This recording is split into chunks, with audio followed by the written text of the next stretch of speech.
ठीक है, जल्दी जल्दी सब लोग ज्वाइन कीजिए।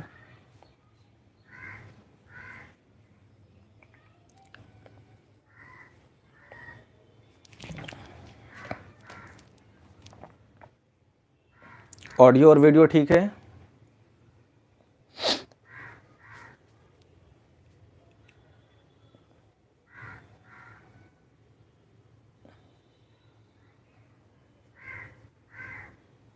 All things are clear? Comment करके बताइए।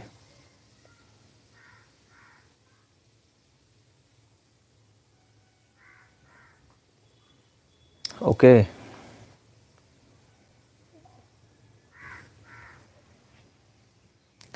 ठीक है, शुरू करेंगे। जस्ट अ मिनट, आने देते हैं बाकी लोगों को।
गुड इवनिंग हिमांशु, कोमल, अफशा, आरती, राशिद।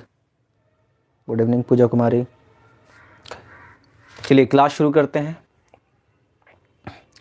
ठीक है, बाकी लोग धीरे धीरे ज्वाइन होते जाएंगे और आप लोग फुल कंसंट्रेट हो जाइए, क्योंकि आज भी हम लोग जो न्यूमेरिकल सेशन स्टार्ट किए थे पिछले क्लास में, आज भी हम लोग कूलम्स लॉ पे न्यूमेरिकल प्रैक्टिस करेंगे।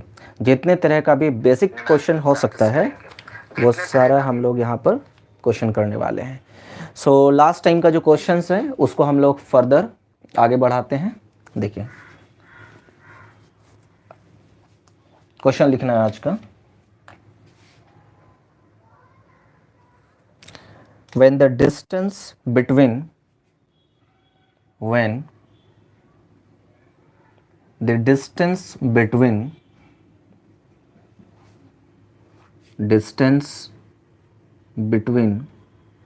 ठीक है, to charge particles,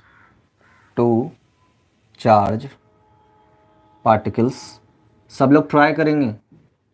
charge particles is halved, दो चार्ज पार्टिकल के बीच का डिस्टेंस मैंने क्या कर दिया, हाफ कर दिया। ठीक है, पहले डिस्टेंस कुछ होगा, बाद में मैंने हाफ कर दिया। The force of interaction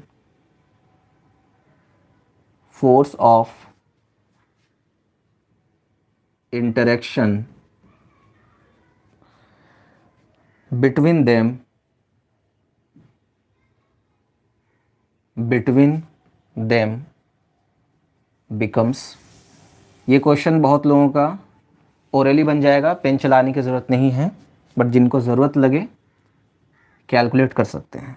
first option है 1/4,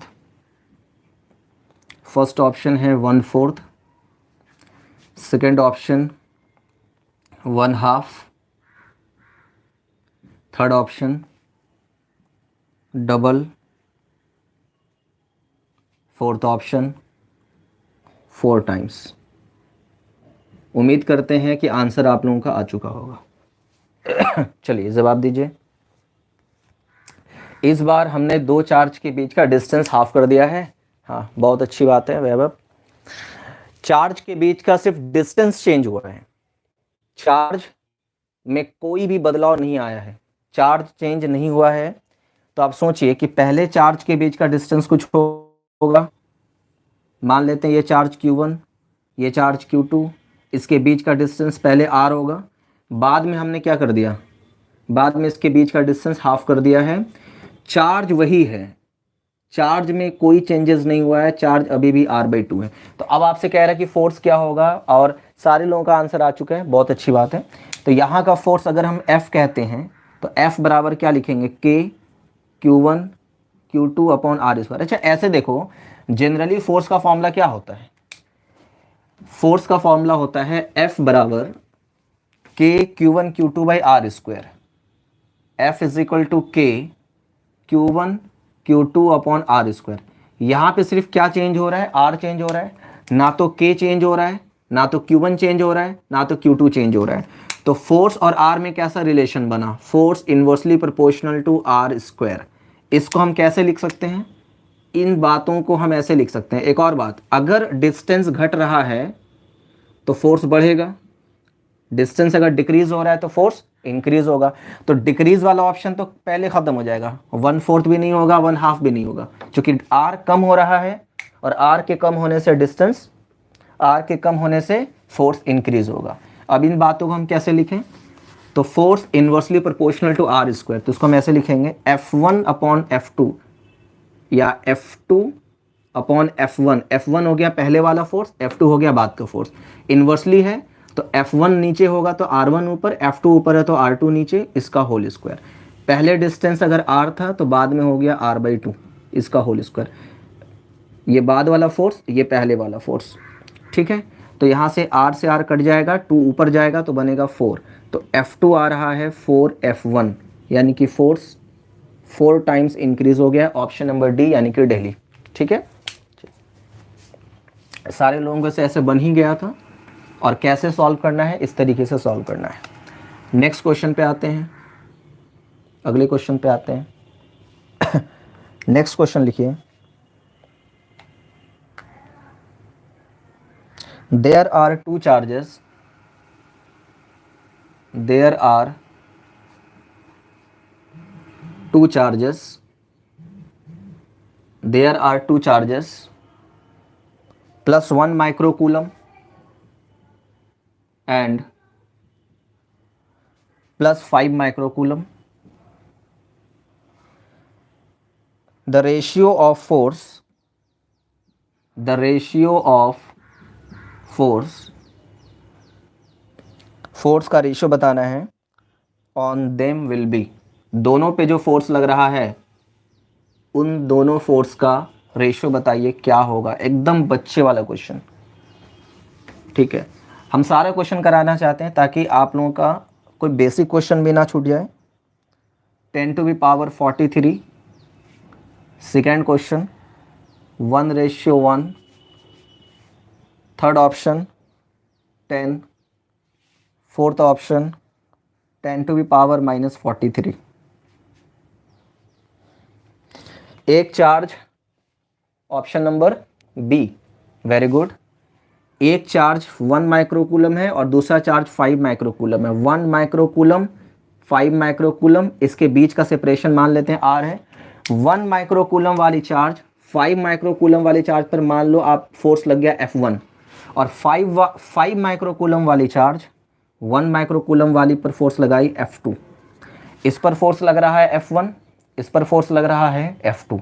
अब दोनों के फोर्स का रेशियो मांग रहा है, F1 अपॉन F2 बताइए क्या होगा। तो हम लोगों ने क्या सीखा था, हम लोगों ने ये सीखा था चार्ज इक्वल हो या अनइक्वल हो, दोनों चार्ज पर फोर्स हमेशा बराबर लगता है। बिकॉज इलेक्ट्रोस्टैटिक फोर्स कैसा फोर्स होता है, इक्वल एंड अपोजिट लगने वाला फोर्स होता है। जितना फोर्स 1 कूलम लगाएगी 5 कूलम पर, उतना ही 5 माइक्रोकूलम लगाएगी 1 माइक्रोकूलम पे। दोनों चार्ज एक दूसरे पर इक्वल फोर्स लगाती है। तो अगर दोनों का फोर्स बराबर है तो रेशियो आएगा 1/1, यानी कि 1:1। Option number B, option number B. Next पे आते हैं,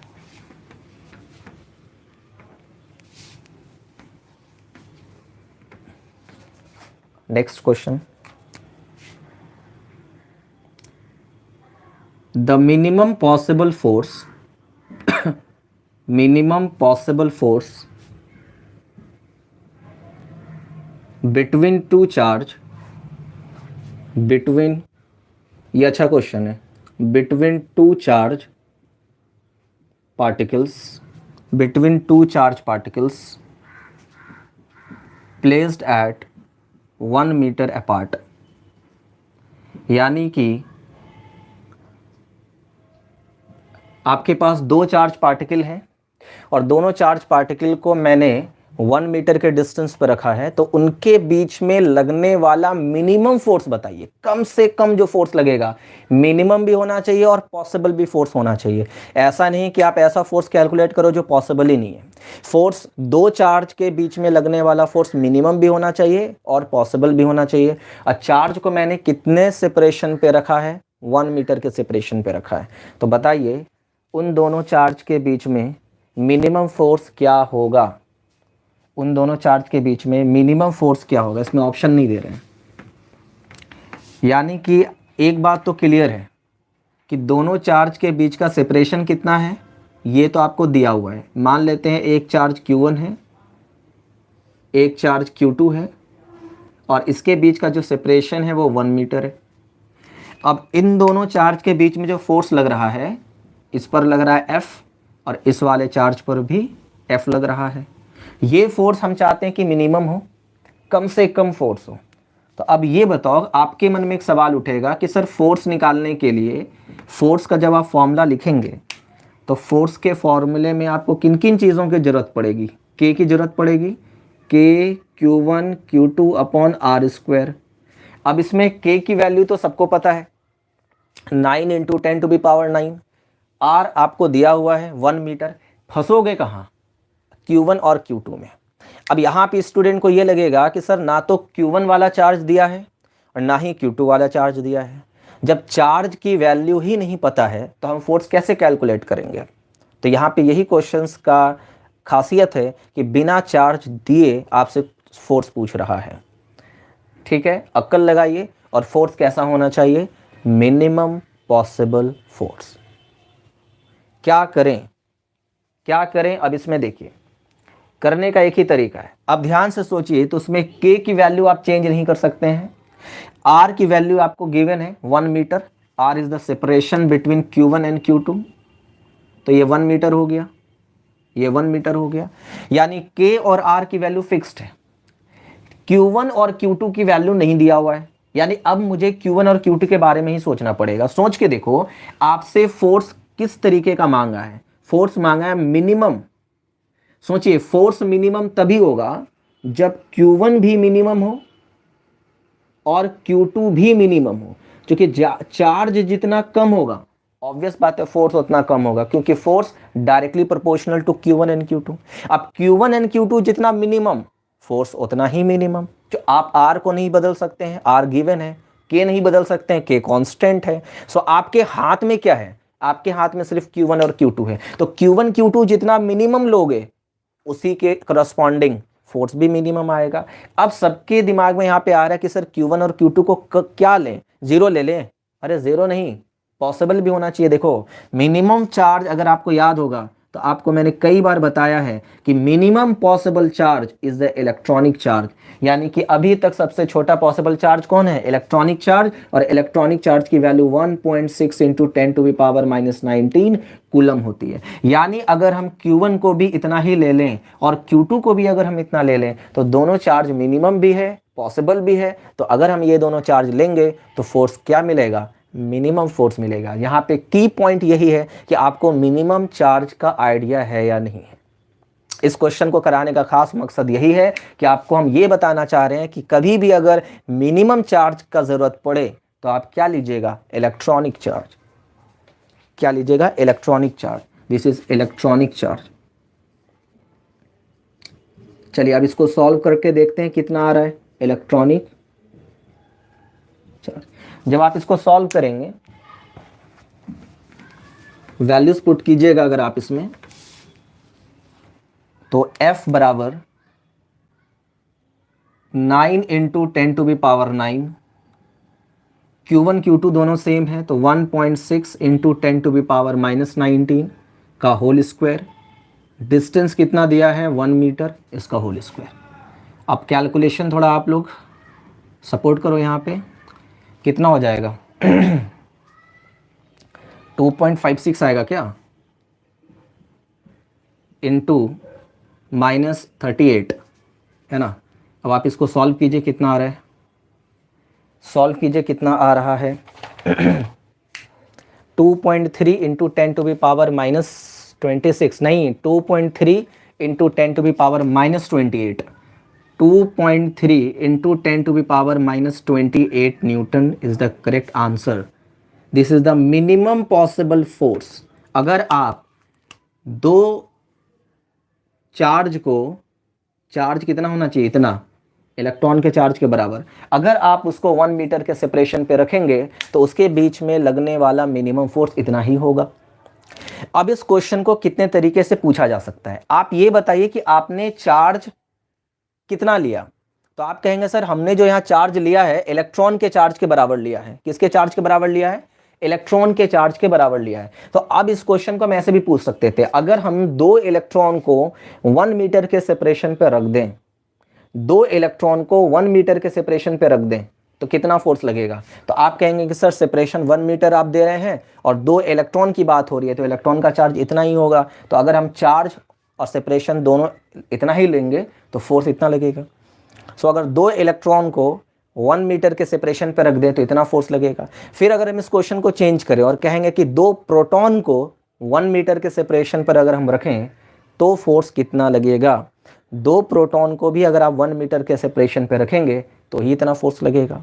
एक इलेक्ट्रॉन और एक प्रोटॉन को अगर हम 1 मीटर के सेपरेशन पर रख दें तब कितना फोर्स लगेगा। तो आप कहेंगे सर एक इलेक्ट्रॉन का भी चार्ज इतना ही होता है और एक प्रोटॉन का भी चार्ज इतना ही होता है और सेपरेशन 1 मीटर अगर आप दे रहे हैं तो भी फोर्स इतना ही लगेगा। तो इस क्वेश्चन को बहुत सारे तरीके से पूछा जा सकता है। अब मुझे जल्दी से आंसर बताइए, मैं एक सिंपल सा क्वेश्चन आपसे पूछ रहा हूं, अगर हम सेपरेशन 1 मीटर ना दे करके 1 सेंटीमीटर देते हैं तो इसमें क्या चेंजेस आता, जल्दी बताइए।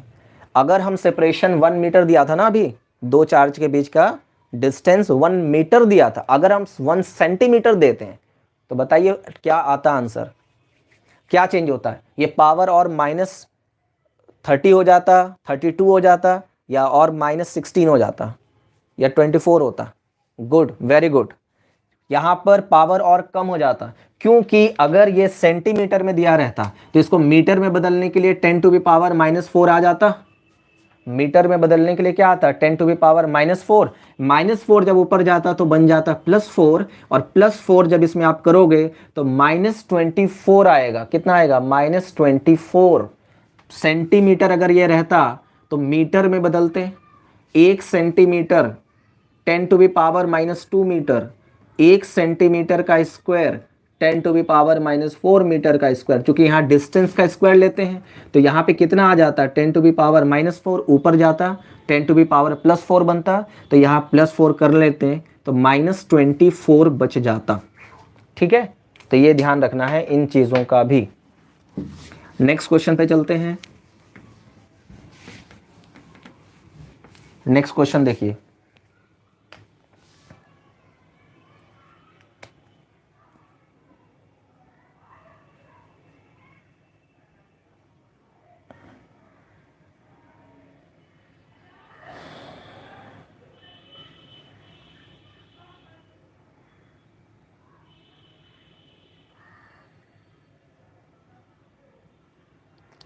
लिखिए, two similar and equal charges,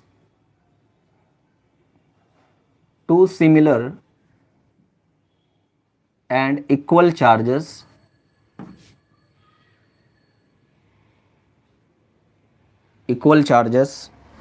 repel each other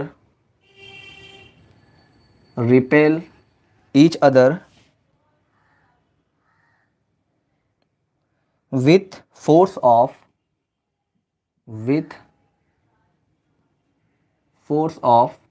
1.6 newton. देखिए दो चार्ज हैं, सिमिलर हैं और इक्वल हैं, और ये एक दूसरे को रिपेल कर रहे हैं। इक्वल है मतलब दोनों चार्ज का मैग्नीट्यूड बराबर है, और सिमिलर है, सिमिलर का मतलब दोनों तो चाहे पॉजिटिव होगा या दोनों नेगेटिव होगा, तभी ना रिपल्शन हो रहा है। और कितने फोर्स से रिपेल कर रहा है, 1.6 न्यूटन से। उसके बाद कह रहा है when placed 3 मीटर अपार्ट, और उन दोनों चार्ज को मैंने 3 मीटर के डिस्टेंस पे रखा हुआ है, ठीक है, apart. Strength of each charge, strength of each charge मतलब दोनों चार्ज की वैल्यू बतानी है कितनी होगी, दोनों चार्ज की वैल्यू बतानी है कितनी होगी। First option is 40 microcoulomb, second option is 20 microcoulomb, third option is 4 microcoulomb and fourth option is 2 microcoulomb. Okay, be fast और बताइए कितना आंसर आ रहा है, जल्दी से बताइए।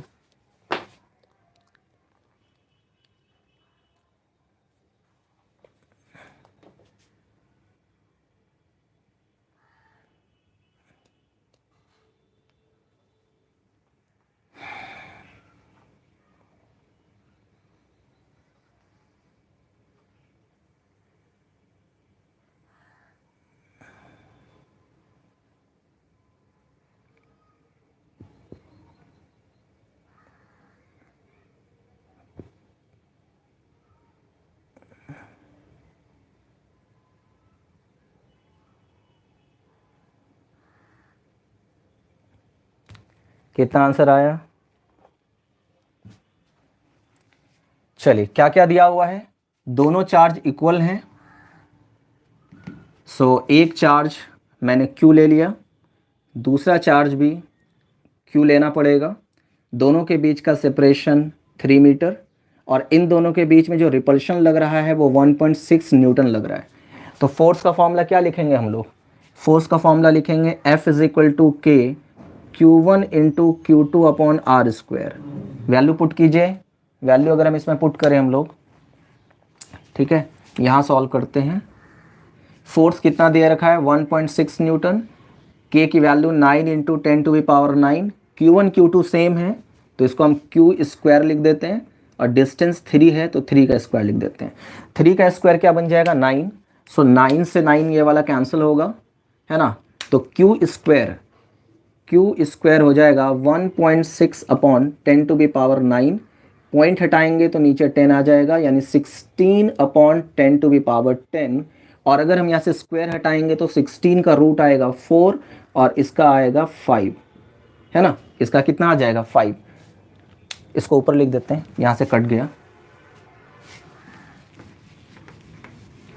सो यहाँ पर अगर आप देखोगे तो Q की वैल्यू निकल के आ रही है 16 का 4 और 10⁻10 का 5, ऊपर जाएगा 4 इंटू 10⁻−5, लेकिन ऑप्शन में माइक्रो लगा हुआ है और माइक्रो मतलब 10⁻6 होता है। तो यहाँ आप क्या करो, 10 से मल्टीप्लाई एंड 10 से डिवाइड कर लो, ये वाला 10 4 के पास चला जाएगा तो बन जाएगा 40, और ये 10 ऊपर आएगा 10⁻6 कूलम, एंड -6 मतलब micro, so Q is equal to 40 micro coulomb is the correct answer.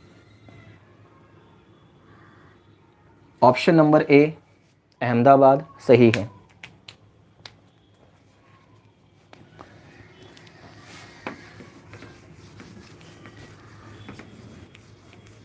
Next question पे आते हैं।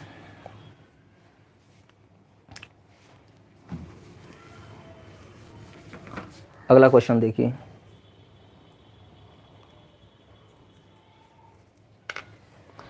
टू आइडेंटिकल चार्ज, सेम उसी टाइप का क्वेश्चन है, इसको भी एक बार आप ट्राई करो, वैसा ही क्वेश्चन है जैसे अभी मैंने बनाया। Two identical charge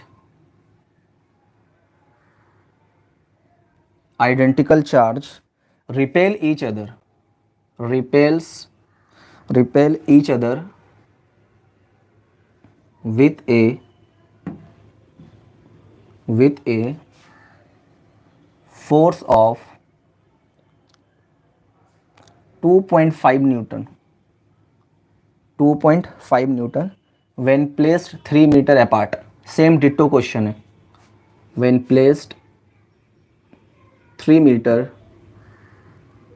apart, the magnitude of each charge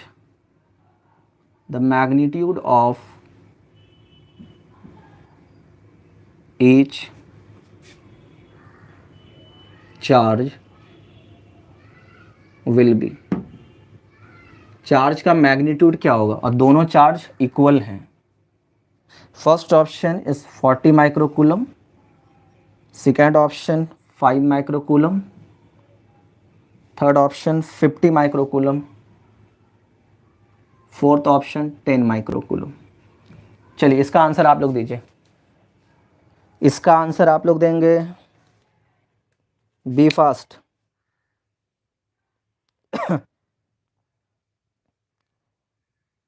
B fast,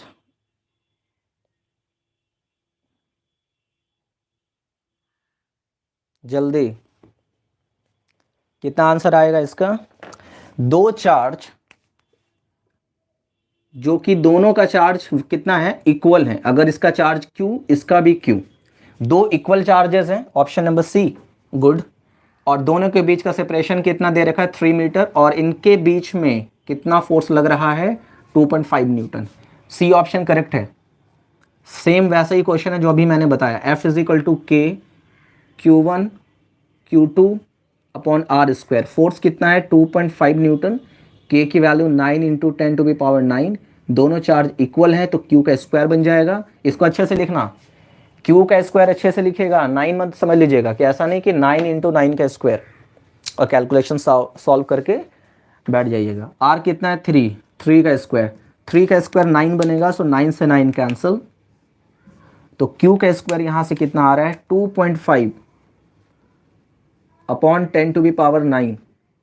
point हटाएंगे तो 25 अपॉन 10⁻10 है ना। कैलकुलेशन समझ में आ ही रहा होगा आपको। यहाँ लिख देते हैं। तो जब यहाँ से आप स्क्वायर हटाएंगे क्यू का, यहाँ क्यू का स्क्वायर है ना, हाँ ठीक है, तो जब आप स्क्वायर हटाएंगे तो 25 का मिलेगा 5, और 10⁻10 का मिलेगा 5। 5 इंटू 10⁻⁻5, वही काम करो, 10 से मल्टीप्लाई, 10 से डिवाइड, ये इसके पास चला जाएगा। 50 into 10⁻⁻6 coulomb and -6 micro, so charge की वैल्यू आ रही है 50 माइक्रो कूलम। तो कुछ भी हो सकता है, चार्ज देकर फोर्स पूछ सकता है, चार्ज को देकर फोर्स कैलकुलेट करने बोल सकता है, और फोर्स देकर चार्ज निकालने बोल सकता है। ठीक है, चलिए नेक्स्ट क्वेश्चन पे आते हैं।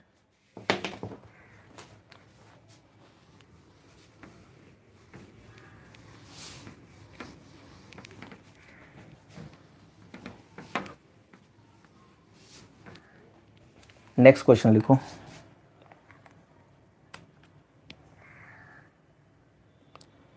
इन इलेक्ट्रोस्टैटिक्स, या हम ऐसा लिख दें, in electrostatics the force between two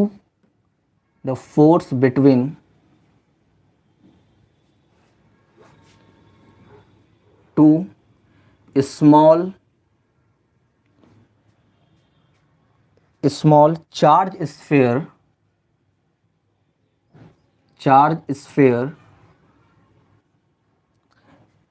ठीक है, charge sphere with distance R, दोनों चार्ज के बीच का डिस्टेंस कितना है, आर, बिटवीन देयर सेंटर, और आर कहाँ से भी डिस्टेंस है, centre to centre, between their centres. अब इसमें कह रहा है A graph is plotted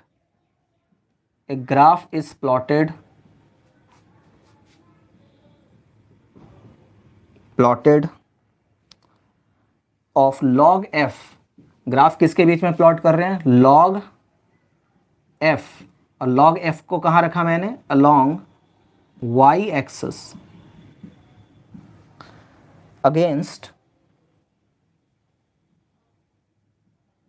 against log r, इसको मैंने कहाँ रखा, along x axis. The slope of the graph is,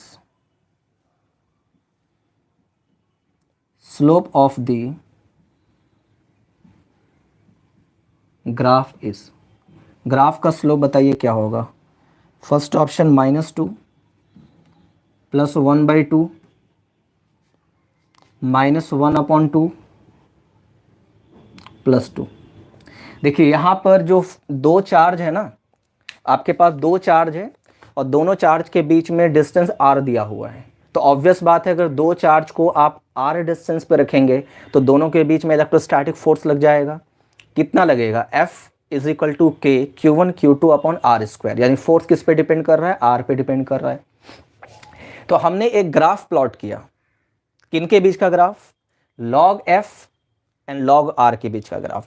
log F को मैंने रखा y एक्सिस पर और log R को मैंने रखा x एक्सिस पे, और बोला गया कि उस ग्राफ का स्लोप बताइए।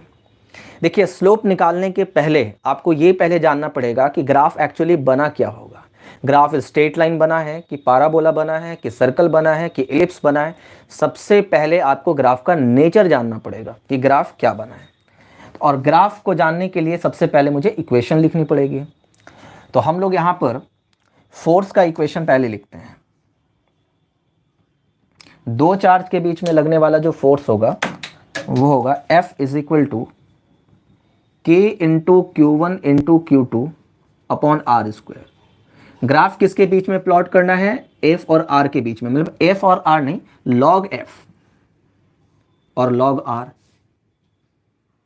तो इन सारे चीज़ों को, ऊपर वाला जो टर्म है ना K Q1 Q2, ये इसको मैं पूरे को एक ले लेता हूँ और इसको नाम दे देता हूँ, इस पूरे को नाम दे देता हूँ सपोज दैट क्या नाम दूँ? सी नाम दे देता हूँ। नहीं सी नहीं, यार रहने दो, हटो यार, इसको कांस्टेंट ही रखो, या आप चाहो तो P नाम दे दो। इसका नाम क्या दे दिया मैंने? P। अब ये जो P मैंने नाम दिया, तो अब मुझे ग्राफ बेसिकली log F और log R के बीच में खींचना है। तो आप क्या करो, दोनों में ना log ले लो, टेकिंग log बोथ साइड। आप दोनों तरफ क्या ले लेंगे? log ले लेंगे। जब आप log लेंगे तो कहानी कुछ ऐसा बनेगा, जब आप दोनों तरफ log को लगाओगे तो कहानी क्या बनेगा? log F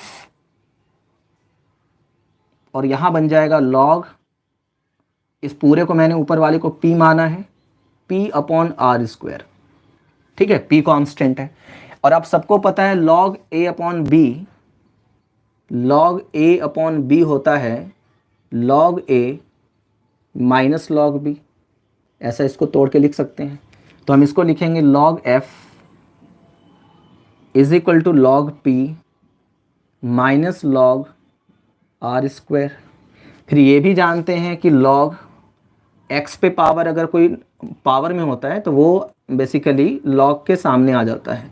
तो इसको हम लिखेंगे log m log x, तो यहाँ से 2 आ जाएगा सामने।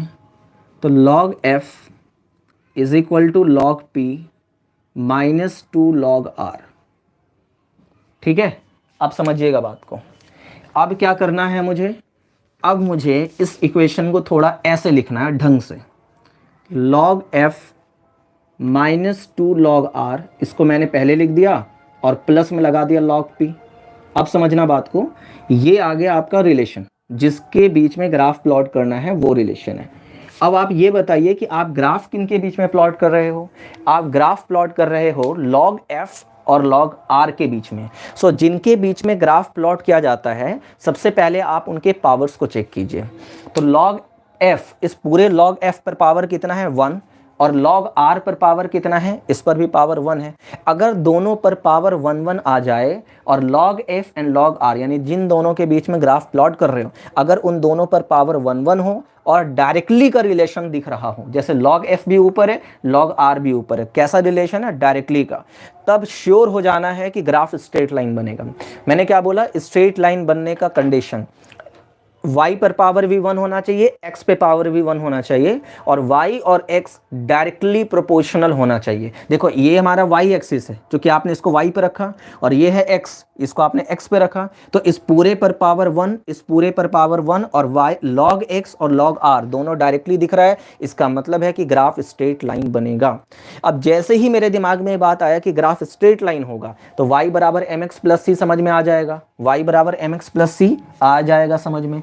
इस पूरे को मैंने कहाँ रखा, y एक्सिस में, इस log x को कहाँ रखा, x में, और ये प्लस के बाद जो है वो आपका कांस्टेंट यानी कि c है। अब आप सोचिए स्ट्रेट लाइन का इक्वेशन क्या होता है, y बराबर एम एक्स प्लस सी, यानी x के बगल वाले को ही हम स्लोप कहते हैं, स्लोप को ही हम tan थीटा कहते हैं, और tan थीटा को ही हम dy अपॉन डी एक्स कहते हैं। ये एकदम याद होना चाहिए। अब यहाँ पे देखो x के बगल में कौन है, -2, तो यही हमारे लिए क्या बन जाएगा, m मतलब स्लोप। तो यहाँ इस ग्राफ का स्लोप, इस ग्राफ का tan थीटा -2 के बराबर होगा। तो अगर मुझसे पूछा गया इस ग्राफ का स्लोप बताइए तो हम क्या जवाब देंगे, -2। और c क्या बताता है, intercept on y axis, intercept on y axis, यानी ग्राफ y एक्सिस को कहाँ कट कर रहा है, वही है c। अब देखिए c पॉजिटिव है, इसका मतलब ग्राफ y एक्सिस को ऊपर कट कर रहा है। c क्या है, पॉजिटिव, यानी ग्राफ y एक्सिस को पॉजिटिव में कट कर रहा है, और पॉजिटिव कहाँ मिलेगा, ऊपर। तो अगर एक आइडिया ले ले हम लोग ग्राफ का, देखो ग्राफ क्या बनेगा, यहाँ पे मैंने लिया log r x एक्सिस में, और यहाँ मैंने लिया log f y एक्सिस में, और ग्राफ बनेगा y एक्सिस को कहाँ कट करेगा, log p पर, क्योंकि c पॉजिटिव है तो ग्राफ पॉजिटिव में कट करेगा, और ये डिस्टेंस होगा log p, और स्लोप नेगेटिव है, तो स्लोप अगर नेगेटिव है तो ग्राफ किस तरह जाएगा, ऐसे जाएगा। तभी ना यहां से एंगल बनेगा greater than 90 degree, greater than 90 degree तभी तो बनेगा, क्योंकि किसी का स्लोप अगर नेगेटिव होता है, किसी का स्लोप अगर नेगेटिव होता है तो मतलब थीटा 90 से ज़्यादा बन रहा होगा, तभी ना स्लोप नेगेटिव होगा। यहाँ पे लिख देता हूँ मैं, स्लोप का मतलब tan थीटा है ना। अब आप सोचिए कि किसी का स्लोप अगर पॉजिटिव है मतलब tan थीटा पॉजिटिव होगा, और tan थीटा पॉजिटिव होने का मतलब थीटा 90 से छोटा होगा, लेकिन ये तब जब स्लोप पॉजिटिव है। लेकिन अगर किसी का स्लोप नेगेटिव है, किसी का स्लोप क्या है, नेगेटिव, नंबर 2, अगर किसी का स्लोप नेगेटिव है, जैसे अभी हमारा ये वाले केस में क्या है, स्लोप नेगेटिव है, -2 है, तो किसी का स्लोप अगर नेगेटिव है तो tan थीटा नेगेटिव होगा, और tan थीटा नेगेटिव का मतलब थीटा 90 से ज़्यादा। देखिए यहाँ का स्लोप नेगेटिव था तो थीटा 90 से ज़्यादा होना चाहिए, देखो थीटा मैंने ऐसे बनाया, 90 से ज़्यादा है। तो याद रखना है, स्लोप अगर पॉजिटिव है तो थीटा 90 से लेस होगा, और स्लोप अगर नेगेटिव है तो थीटा 90 से ज़्यादा हो गया। First coordinate and third coordinate positive, good, बहुत अच्छी बात है। तो इसमें आंसर आ जाएगा -2 मतलब ऑप्शन नंबर ए, फर्स्ट ऑप्शन सही है। नेक्स्ट क्वेश्चन पे चलते हैं। क्वेश्चन लिखिए, 2 equal and opposite charge, 2 equal and opposite charge, यहां ध्यान देना है क्या दिया हुआ है, इक्वल भी है और अपोजिट भी है चार्ज, मतलब एक चार्ज प्लस क्यू तो दूसरा charge minus Q, charge equal है एंड अपोजिट हैं, दो चार्ज के बारे में बात हो रही है। Are placed, opposite charges are placed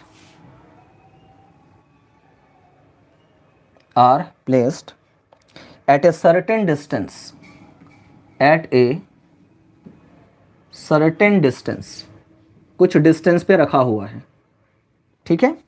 the force between them, the force between them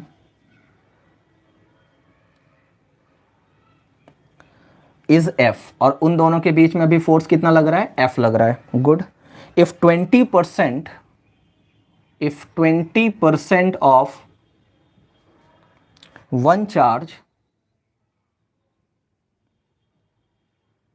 is transferred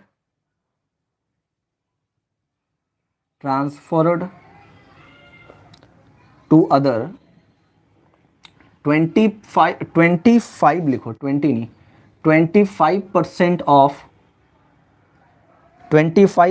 of one charge is transferred to other, then the force between them is, then the force between them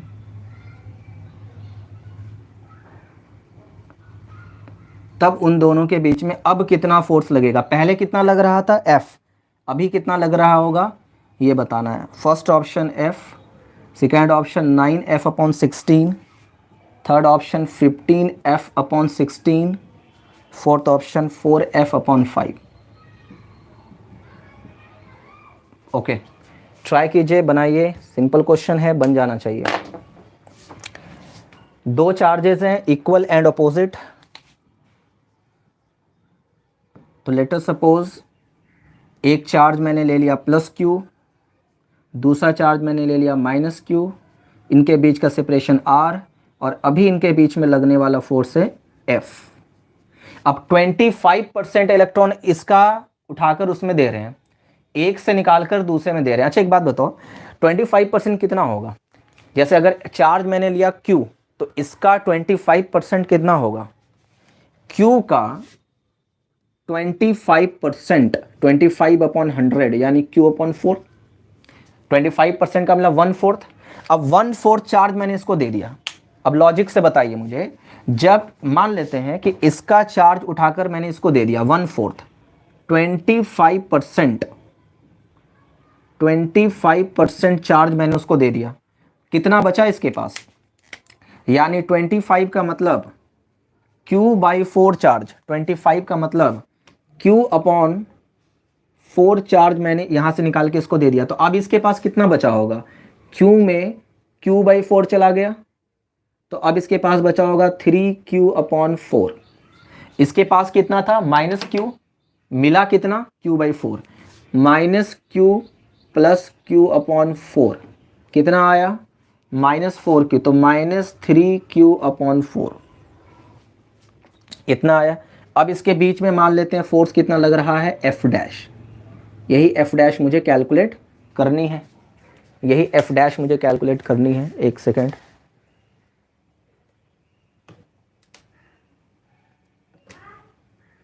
okay, option number C check करते हैं option number सी है कि क्या है। चलिए बनाते हैं इस क्वेश्चन को। चलिए फर्स्ट वाले सिचुएशन से अगर हम फोर्स लिखें, फर्स्ट वाले सिचुएशन का अगर हम फोर्स लिखें, तो फर्स्ट वाले सिचुएशन का फोर्स होगा F = K Q1 × Q2, यानी कि Q²/R²। पहले वाले सिचुएशन का अगर हम फोर्स लिखे तो दोनों का चार्ज Q। और एक बात और, जब फोर्स आप लिखते हैं तो चार्ज का साइन नहीं लेते हैं, चार्ज पॉजिटिव में रहे या नेगेटिव में रहे, आपको सिर्फ मैग्नीट्यूड लेना है, साइन नहीं लेना है, क्योंकि साइन बताता है डायरेक्शन, अट्रैक्शन और रिपल्शन को, और वो तो हम लोग पहले से डिसाइड कर लेते हैं। सेकेंड वाले केस का अगर हम फोर्स लिखें, सेकेंड वाले केस का F' = K × Q1 × Q2, तो एक चार्ज है 3Q/4, दूसरा चार्ज भी इतना ही है 3Q/4, उसके बीच का सेपरेशन तो R² ही। यहां से देखिए तो बन रहा होगा आपका 9/16 K × Q²/R², this is F' and K × KQ/R² is nothing but the initial force जो पहले लग रहा था। सो F' की वैल्यू हम क्या लिखें, F' की वैल्यू यहां से हम क्या लिख सकते हैं, F' = 9F/16, यानी अब उसके बीच में फोर्स कितना लगेगा 9F/16, and 9F/16 is the option number B, यानी कि बॉम्बे। ऑप्शन इज बी, यानी कि बॉम्बे। क्लियर है, यहां तक जल्दी से बताइए, यहां तक जल्दी से बताइए आप लोग, सही है सब कुछ।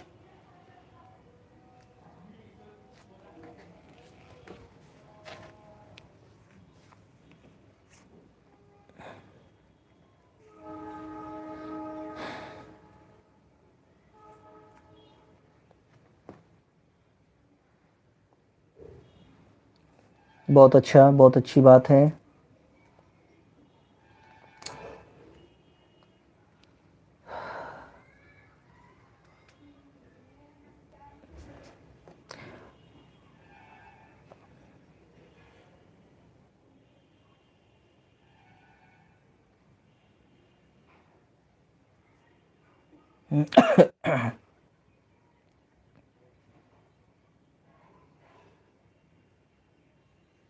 श्रेया पांडे, समझ में आया आपको?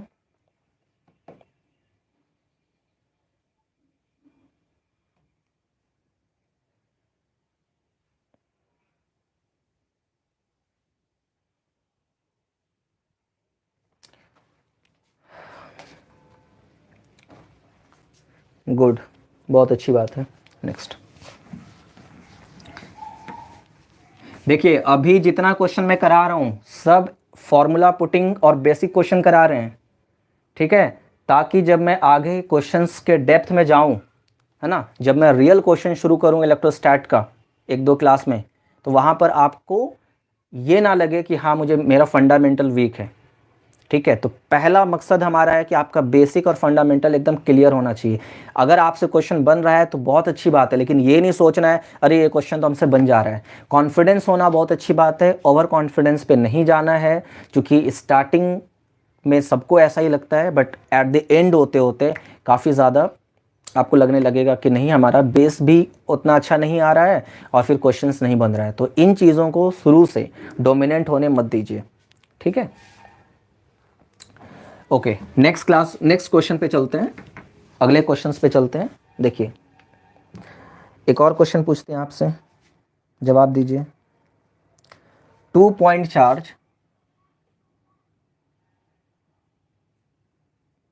2 point charge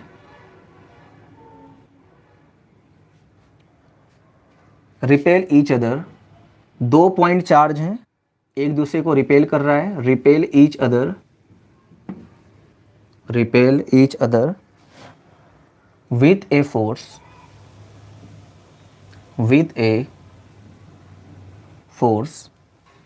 of 100 Newton. One of the charge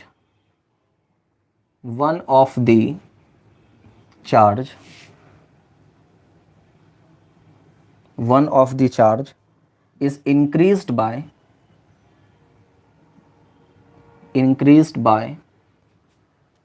10%। एक चार्ज को मैंने 10% से इंक्रीज किया, and other is reduced by, और दूसरे चार्ज को मैंने 10% से डिक्रीज किया, reduced by 10%। The new force of repulsion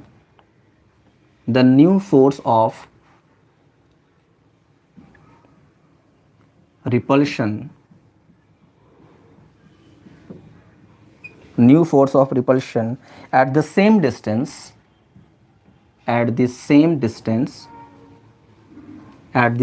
distance यानी डिस्टेंस में कोई भी चेंजेस नहीं किया है, would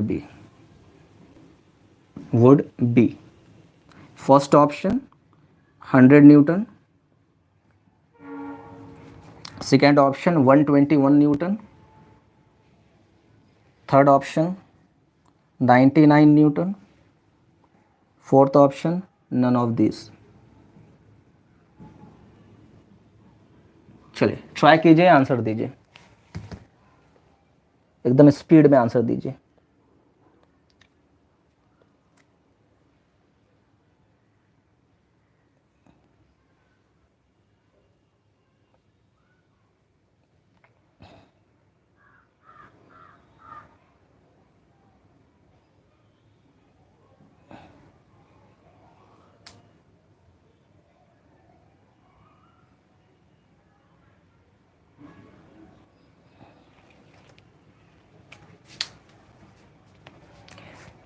दो चार्ज दिया गया है और दोनों चार्ज का वैल्यू सेम है। दोनों चार्ज का वैल्यू क्या है? सेम है। 2 point charges repel each other with a force of 100 Newton. One of the charge इस नहीं, चार्ज का वैल्यू सेम ऐसा कुछ बोला नहीं है, बस दो चार्ज हैं, दोनों के बीच में रिपल्शन लग रहा है और फोर्स 100 न्यूटन है। अब उसमें से एक चार्ज को मैंने 10% से बढ़ा दिया और दूसरे चार्ज को 10% से मैंने डिक्रीज कर दिया और डिस्टेंस उतना ही है जितना पहले था।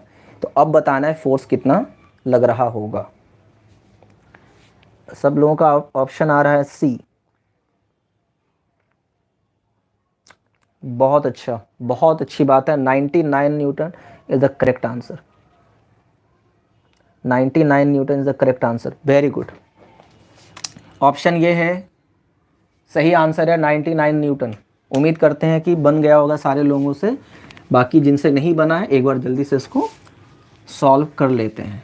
देखिए, दो चार्ज, लेट अस सपोज एक चार्ज मैंने ले लिया Q1 और दूसरा चार्ज मैंने ले लिया Q2। इसके बीच का सेपरेशन R है और अभी इन दोनों के बीच में फोर्स लग रहा है 100 न्यूटन। अब मैंने क्या कि एक चार्ज को 10% से मैंने बढ़ा दिया। मान लो इसको Q1 को मैंने 10% से इंक्रीज किया। डिस्टेंस अभी भी उतना ही है, डिस्टेंस अभी भी उतना ही है। अब देखो, Q1 को 10% से बढ़ा दिया तो नया वाला जो Q1 होगा वो हो जाएगा Q1 प्लस 10% ऑफ Q1, यानी Q1 को मैंने 10% से इंक्रीज किया तो यहाँ पे आ जाएगा Q1 प्लस 10/100 इंटू Q1, यानी कि 11 Q1 अपॉन 10। ये आ गया Q1। Q2 को मैंने क्या किया, 10% से डिक्रीज कर दिया। तो पहले Q2 था, अभी माइनस हो जाएगा 10% ऑफ Q2, तो यहाँ से हो जाएगा आपका Q2 माइनस 10/100 इंटू Q2, ये और ये कट जाएगा तो बचेगा 9 Q2 अपॉन 10। ध्यान से देखना, 99 मत लिख दीजिएगा। अब बताना है फोर्स कितना लगेगा। तो यहाँ का चार्ज हो चुका है 11 Q1 अपॉन 10 और यहाँ का चार्ज हो चुका है 9 Q2 अपॉन 10। डिस्टेंस तो R ही है। अब इसके बीच में फोर्स मान लो F डैश लग रहा है, इसी फोर्स को कैलकुलेट करना है। ठीक, तो लगा लेते हैं फॉर्मूला, ज़रा देखिए क्या आता है। अगर मैं फर्स्ट वाले केस की बात करूं तो यहाँ के फोर्स को हम क्या लिख सकते हैं, K into Q1 into Q2 upon R square, और इसकी वैल्यू दे रखी है 100 Newton. This is my first equation. उसकी अगर मैं बात करूं F डैश तो वो लिखेंगे K, Q1 कितना है 11 Q1 अपॉन 10, Q2 कितना है 9 Q2 upon 10 by R square. इसको थोड़ा सिंप्लीफाई करें, ज़रा सिंप्लीफाई करेंगे तो आपको दिखेगा यहाँ पर 11 इंटू 9 मतलब 99 upon 100 K Q1 Q2 upon R square, यहाँ पे ये बचेगा। And K Q1 Q2 upon R square first equation से 100 है, तो यानी यहाँ से आ रहा है 99 अपॉन 100 इंटू में 100, इसकी कहानी ख़त्म। तो F डैश यानी कि जो अब न्यू फोर्स आया वो आया 99 न्यूटन, यानी पहले लग रहा था 100 न्यूटन, अभी लग रहा है 99 न्यूटन। ये पूरा प्रोसेस हो गया। इसी पर एक छोटा सा क्वेश्चन पहले और देखिए, इसी पर एक छोटा सा क्वेश्चन और आपको बता रहे हैं, वो भी काफ़ी पॉपुलर क्वेश्चन है, आपको हर जगह दिख जाएगा। क्वेश्चन है FG एंड FE। इस क्वेश्चन में इंपॉर्टेंट मार्क लगा लीजिएगा, NCERT में भी ये क्वेश्चन है। FG and FE represents gravitational force and electrostatic force। gravitational force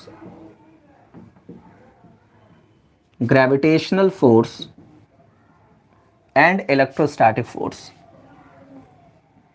ठीक है भाई, कोई दिक्कत वाली बात नहीं है। Gravitational force and electrostatic force respectively between, किनके बीच का है ये force, between two electrons.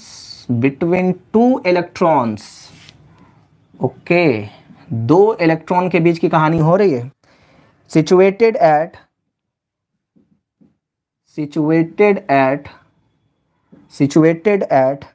some distance, दोनों इलेक्ट्रॉन कुछ डिस्टेंस पे रखा हुआ है। the ratio of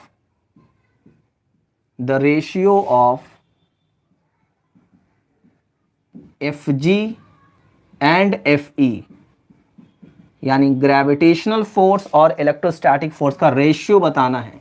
आपको इसका रेशियो ही याद रखना है, बहुत इंपॉर्टेंट है इसका रेशियो। तो फर्स्ट ऑप्शन है 10 to the power 36, second option है 10 थर्ड ऑप्शन है 10 to be power 6 and fourth option है 10 टू बी पावर -43। ओके, अब ध्यान दीजिएगा आखिर ऐसी बातें में क्यों हो रहा है। दो इलेक्ट्रॉन को जब आप सर्टेन डिस्टेंस पे रखते हैं, मान लेते हैं कि आपने दो इलेक्ट्रॉन को r डिस्टेंस पे रख दिया, एक इलेक्ट्रॉन यहाँ एक इलेक्ट्रॉन यहाँ, और इनके बीच का सेपरेशन r। तो अभी मैं अगर आपसे पूछूं क्या इन दोनों इलेक्ट्रॉन के पास चार्ज है या नहीं है, एग्जैक्टली दोनों इलेक्ट्रॉन के पास चार्ज है। तो अगर दोनों इलेक्ट्रॉन के पास चार्ज होगा तो इन दोनों के बीच में इलेक्ट्रोस्टैटिक फोर्स लगेगा, और साथ ही साथ इन दोनों के पास मास भी है। तो अगर इन दोनों के पास मास है तो 11th में आपने पढ़ा होगा gravitational, Newton's law of gravitation. तो मास की वजह से इस पे लग जाएगा ग्रेविटेशनल फोर्स, और चार्ज की वजह से इन पे लगेगा इलेक्ट्रोस्टैटिक फोर्स। उन्हीं दोनों फोर्स का आपसे रेशियो पूछा गया है। तो कुछ लोगों का आंसर आ गया था और आंसर एकदम सही है। इसका जो आंसर आएगा वो आएगा -43। देखो ये थोड़ा कैलकुलेटिव है, लेकिन आपको ये याद रखना होगा ये रेशियो। चलिए अब इस रेशियो को थोड़ा सॉल्व कर लेते हैं हम लोग। सबसे पहले इन दोनों के बीच में लगने वाला जो इलेक्ट्रोस्टैटिक फोर्स है उसके बारे में बात करते हैं। इलेक्ट्रोस्टैटिक फोर्स का फॉर्मूला हो जाएगा K into Q1 into Q2 upon R square. ठीक, तो K कांस्टेंट है 9 into 10 to be power 9। Charge कितना है 1.6 10 टू बी पावर -19, दोनों का सेम चार्ज होगा तो होल स्क्वायर, और R को R रहने दीजिए। ये हो गया इनके बीच का इलेक्ट्रोस्टैटिक फोर्स। ग्रेविटेशनल फोर्स का फॉर्मूला होता है G m1 m2 upon R square. G की value 6.67, 10 to be power of -11, mass 9.1 into 10 to be power -31 का होल स्क्वायर। दोनों के बीच का सेपरेशन R है तो R रहने दीजिए। अब जब आप इन दोनों का रेशियो निकालिएगा तो R कैंसिल आउट हो जाएगा, gravitational force upon electrostatic force. तो 6.67 10 to be power of -11 into 9.1 into 10 to be power -31 का होल स्क्वायर। 9.1 को अप्रॉक्सीमेटली 9 ले लीजिए ताकि कैलकुलेशन आसान हो जाएगा। डिवाइड कर लीजिएगा 9 into 10 to be power 9 into में 1.6 इंटू 10 टू बी पावर -19 का होल स्क्वायर। अब इस पूरे को सॉल्व कीजिएगा तो आंसर आएगा, और आंसर जो आएगा देखिए, एक होता है साइंटिफिक मेथड, जैसे मान के चलो 23.5 इंटू 10 टू बी पावर 2 लिखा हुआ है, तो ये साइंटिफिक मेथड नहीं हुआ। साइंटिफिक मेथड का मतलब होता है एक डिजिट के बाद पॉइंट, एक डिजिट के बाद पॉइंट बैठाइए। तो आप एक डिजिट के बाद अगर बैठाएंगे तो 2.35 लिखेंगे, ठीक है, और यहां आ जाएगा 10 टू बी पावर 1। तो कभी भी आप सॉल्व करो तो सॉल्व करने के बाद कोशिश करो कि जो पॉइंट हो वो एक डिजिट के बाद हो। तो यहाँ पे जब हम इसको सॉल्व करेंगे तो जो भी आएगा इसका सॉल्यूशन होने के बाद जो इसका रिजल्ट आएगा उसमें एक डिजिट के बाद पॉइंट रखेंगे और देखेंगे कि 10 पे पावर कितना है। तो आप देखना इसमें 10 पे जो पावर आएगा वो आएगा 10 टू बी पावर -43, है ना। तो ऑप्शन नंबर डी आपका सही हो जाएगा। सॉल्व करना आपकी जिम्मेदारी, आप इसको सॉल्व कीजिएगा। एक चीज़ मैं आपको यहाँ समझाना चाह रहा हूँ, ग्रेविटेशनल फोर्स और इलेक्ट्रोस्टैटिक फोर्स का रेशियो देखिए अप्रॉक्सीमेटली आ रहा है -43। किनका है ये रेशियो? बिटवीन टू इलेक्ट्रॉन्स, दो इलेक्ट्रॉन के बीच का है। अब देखो ये रेशियो 1 से कितना छोटा है, बहुत ज़्यादा छोटा है, क्योंकि पावर क्या है, नेगेटिव। तो यहाँ से एक बात क्लियर हो गया कि ग्रेविटेशनल फोर्स की value less than of electrostatic force. यानी दो इलेक्ट्रॉन को अगर आप r डिस्टेंस पर रखेंगे तो ग्रेविटेशनल फोर्स जो लग रहा होगा अट्रैक्ट कर रहा होगा, और इलेक्ट्रोस्टैटिक फोर्स रिपेल कर रहा होगा, बट इलेक्ट्रोस्टैटिक फोर्स की वैल्यू बहुत ज़्यादा है। तो यानी डोमिनेंट कौन करेगा? इलेक्ट्रोस्टैटिक फोर्स डोमिनेंट करेगा और वो दोनों इलेक्ट्रॉन को दूर करेगा। समझ में बात आई है? अब यही क्वेश्चन दो और बन जाएगा। पहला, अभी जो मैंने क्वेश्चन बनाया, दो इलेक्ट्रॉन मैंने लिया, उनके बीच का ग्रेविटेशनल फोर्स और उनके बीच का इलेक्ट्रोस्टैटिक फोर्स का रेशियो निकाला। अब क्वेश्चन क्या बनेगा? दो प्रोटॉन के बीच में लगने वाला ग्रेविटेशनल फोर्स और इलेक्ट्रोस्टैटिक फोर्स का रेशियो बताइए। और एक क्वेश्चन क्या बनेगा? एक प्रोटॉन और एक इलेक्ट्रॉन के बीच में लगने वाला ग्रेविटेशनल फोर्स और इलेक्ट्रोस्टैटिक फोर्स का रेशियो बताइए। तो ये एक क्वेश्चन मैंने आपको बना दिया, दो इलेक्ट्रॉन के बीच में लगने वाला फोर्स। आपका होमवर्क है दो प्रोटॉन के बीच में लगने वाला ग्रेविटेशनल फोर्स और इलेक्ट्रोस्टैटिक का रेशियो। एक प्रोटॉन और एक इलेक्ट्रॉन के बीच में लगने वाला ग्रेविटेशनल फोर्स और इलेक्ट्रोस्टैटिक फोर्स, ये 2 क्वेश्चन आप बनाओगे और इन दोनों क्वेश्चन को बनाने के बाद आप इस तरीके से टेबल बना लीजिएगा कि जो रेशियो है वो 10 टू बी पावर कितने पे डिपेंड कर रहा है ना, 10 टू बी पावर कितने पे डिपेंड कर रहा है। नेक्स्ट क्लास में जो है हम पहले सबसे पहले वो रेशियो पूछेंगे आप लोगों से, फिर क्लास आगे बढ़ाएंगे। यहां तक बात समझ में आई है सबको? चलिए एक और क्वेश्चन देखो, एक लास्ट क्वेश्चन, छोटा सा एक क्वेश्चन देखिए। Calculate the tension in the string, tension in the string, string में टेंशन बताइए, स्ट्रिंग में कितनी टेंशन होगी ये बताना है आपको।